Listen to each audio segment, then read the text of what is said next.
Dobar dan, dragi prijatelji. Veselo je na Expo i danas. Četvrtak, već smo prevalili polovinu boravka. Ali jako je naporno, moram da kažem. Toliko ovo sve veliko, a toliko toga ima da se vidi i da čovjek, ja bukvalno kad dođem uveče u sobu, malo te ne padne mrtav od umora. Ne znam koliko prepešačimo, treba sam da uključim aplikaciju da mi ostvari, možda imam na ovom pametnom satu da pogledam koliko ja to dnevno prepešačim, ali to je stvarno mnogo. Prilično su velike distance i mislim, realno htio bih sve da vidim jer stvarno mnogo ima da se vidi, ali nije moguće. Malo su želje jedno, mogućnosti drugo, kao i uvek što to biva. No dobro. Mnogo lepa izložba, mnogo su to Dubajčani dobro organizovali, sve funkcioniše savršeno.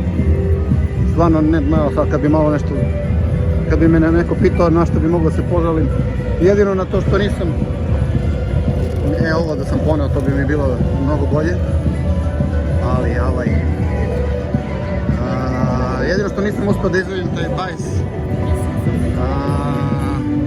da mi to malo olakša kretanje, ali to je vjerojatno zbog moje gluposti, ne zato što je što je to propust organizatora, nisam uspio da kapiram kako se aktivira bicikl pomoću te aplikacije.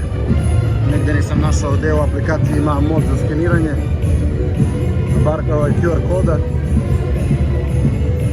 tako da eto, ostao sam bez prevoza.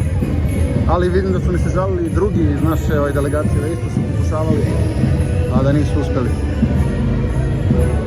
Sad ja, evo ga, Mehiko, tu ćemo možda danas da dođemo na ručak, na tomahawk steakove, koji su odlični, a i preskupi, inače sve ovdje preskupi. Ali stvarno je hrana vrhunska, ali baš vrhunska, ali je skupa kao đavo. Ali opet s druge strane greota da se ne probaju jer stvarno svaka zemlja je tu. Mislim, nisu sve zemlje, nemaju sve zemlje svoje restorane, na primjer naš.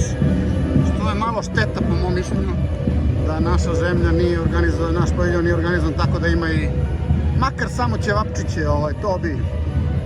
Da, pošto sam ja pragmatičan lik, da sam se ja pitao, kao što se nisam pitao, ja bi na naš paviljon zalepio veliku fotografiju Novaka Đokovića i Nikole Tesle,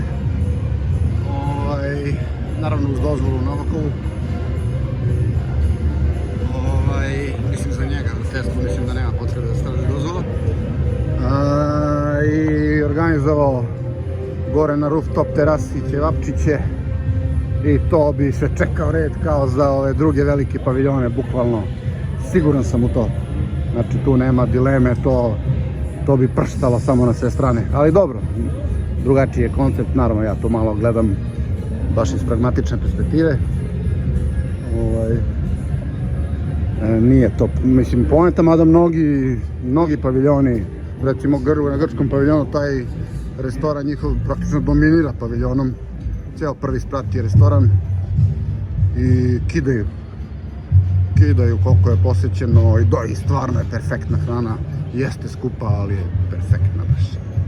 Ne pamtim da sam negdje tako dobro jeo kao ikada recimo u Grčkoj.